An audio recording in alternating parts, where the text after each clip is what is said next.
And I want to talk about, just to branch off, and it's made me think a lot about a show that I've finished recently. Downton Abbey. Downton Abbey? Yes! Yeah! Well, we also finished Downton Abbey, and we watched the movie too. Have you watched the movie? I watched the movie. It was shit. Yep. I really didn't like the movie. I thought it was like... It tried to keep to the formula with changing it significantly. It's like... It's done in a way that works because there's like a lot of close-ups in Downton Abbey, but it was an off-brand upstairs downstairs. I never seen upstairs downstairs. But yeah, Downton Abbey. It's hard to think this way when you're watching it, right? Because the interpersonal drama, you like the characters, some of the characters, you like how down to earth some of them are, right? But essentially, written by Lord Julian Fellows, by the way, it essentially says that we need the aristocracy in a changing world, and all the servants that work for these lords and ladies are not only grateful to be working there, it's like they create this false historical narrative that they would have just been friendly with the servants, and there wouldn't be like any sort of shut your mouth peasant, Don't that's talk in my presence. Yeah. Yeah. And like in the movie, Molesley cocks it up and talks in front of the king and queen. I mean, well, would he not have been fired? Yeah, he would have been he sacked. wasn't working there, but do you see what I mean? It's the kind of grounds for immediate dismissal without any kind of trial or horrendous. Like maybe today you would get away with that. Like if you were a paid servant, right, and it would have went in TikTok or something, and people would have been like, "Oh my god, he's so kooky." But the idea that in the early 20th century, you spoke to the king and queen like that and embarrassed them, you would have been sacked immediately. Like just you would have been bumbled out by Carson. It was like, "Come here, you rascal," or disappeared. Maybe. Would have been disappeared. Maybe. Who knows? Carson comes into your bunk in the night with a cloth sack and chucks it over your head. Come on now. I've got to say, right, a lot of people really like Carson. I think he's a fucking dick. Right? He's a dick, yeah. Like, see, like throughout the show, he hates progress. He hates. He's massively homophobic. Yeah, massively homophobic. Hates the fact that women are getting rights, and then when he marries Mrs. Hughes, who's probably one of my favourite characters, he becomes this ultimate critique of everything that she does, and it takes like her to say, "Mr. Carson, you're going to have to cook for me tonight," and that he's swept off his feet by one meal. He's just he's incredibly. I really don't like him.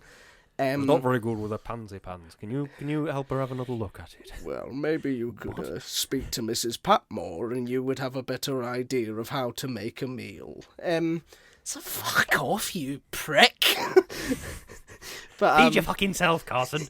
Dougie just said something which I just want to briefly mention. He was probably born in about the 1860s, so it's a pretty normal school of thought.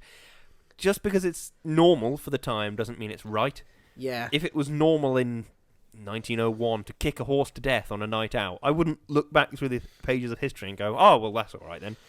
Everybody was doing it. Who cares?" No, that's not right. And it brings me back to one of my favourite tweets of all time. What is this? You can't judge a historical figure by modern moral standards. Yes, I can. I do it all the time. I mean, that would have been fine, but the problem is that they tried to have their cake and eat it. It's really the only way that you're going to like someone in that day and age is if they have progressive values. Yeah. I mean, I'm sorry to say that, but someone who believes in absolute monarchy and that the peasants should just shut up and do the work and just keep their heads down. I don't care how kooky they are. I don't care how much they sort of act like a father figure to the Lady Mary, who I really disliked in the final seasons. Yeah, me too. Just absolutely unrelenting to Edith. Just absolutely fucking... Because Edith quite clearly got to a point where she was like, "Oh, this isn't fucking worth it," and Mary was like, "It is worth it." Just doubled down and get the thumb screws out. It's like, Jesus. Yeah, every time she spoke, Mary would just be like, "Yeah, and you're a fucking piece of shit. Like, just. Fuck you, Edith.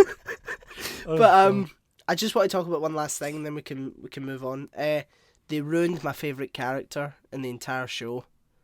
In Downton Abbey? Yeah, guess who it is. You've told me this and I've forgotten it. Fuck. Who? Branson. Tom Branson.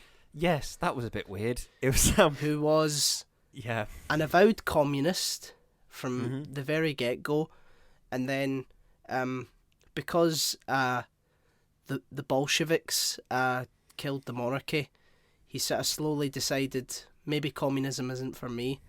It's like, well, only if it's done badly. Like, I mean, it's like you're allowed to be progressive without wanting to like kill everyone in sight. You know, it's like there's not a direct link to wanting universal healthcare for someone and wanting to kill all opposition and like put them into cars.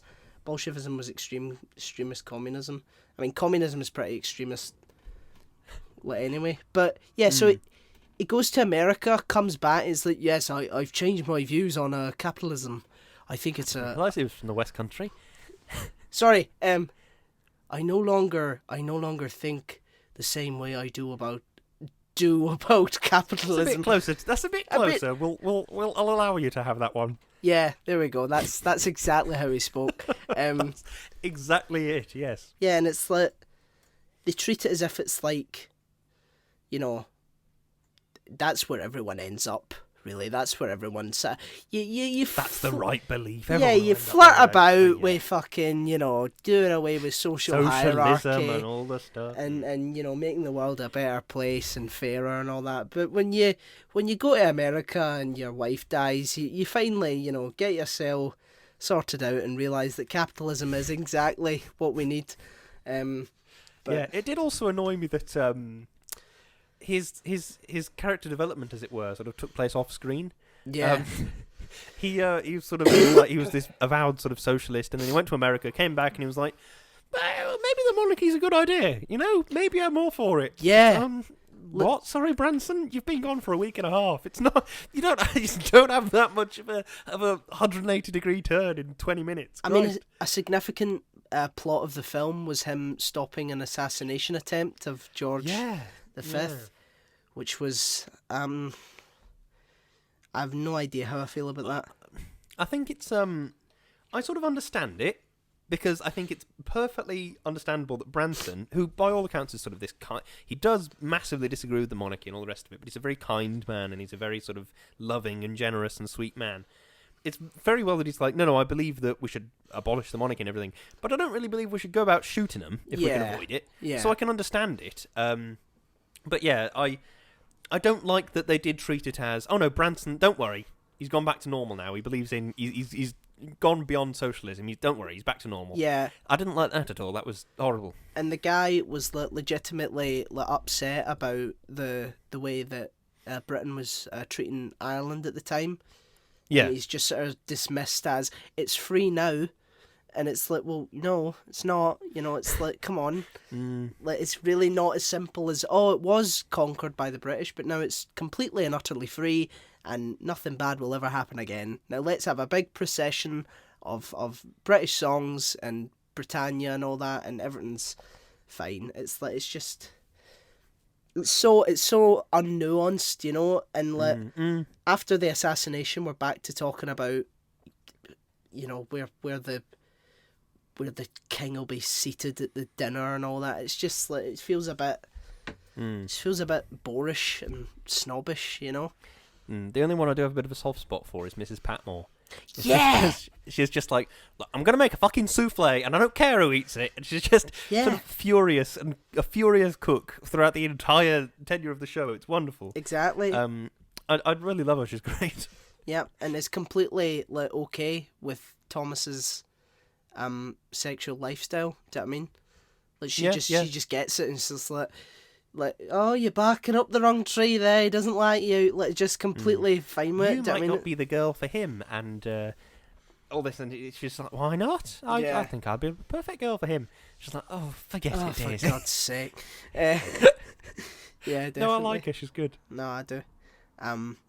But anyway. Plus, right, here we go. The final note on Downton Oh! Abbey while we're here. Oh! Me and Miss Scrunchy that I've got in. We're going to make a final note on Downton Abbey.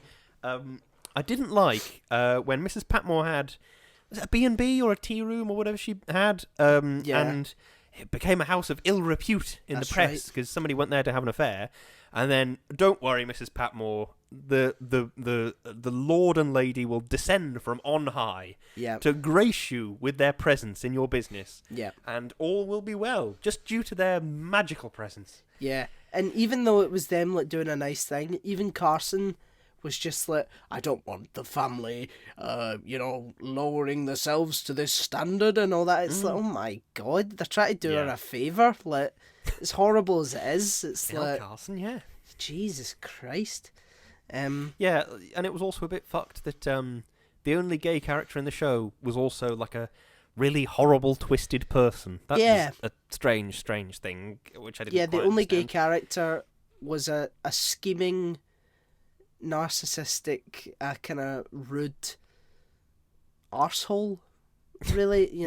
I mean, I have a sort of soft spot for him. He grew on me a little bit, but like he was, a panto villain. That's exactly what he was, because whenever we needed conflict, was seconds away from going. Yeah, seconds away from that at any moment. Him, like his only friend was Mrs. O'Brien, who was like even like just so much worse. And with the soap and the soap. Yeah.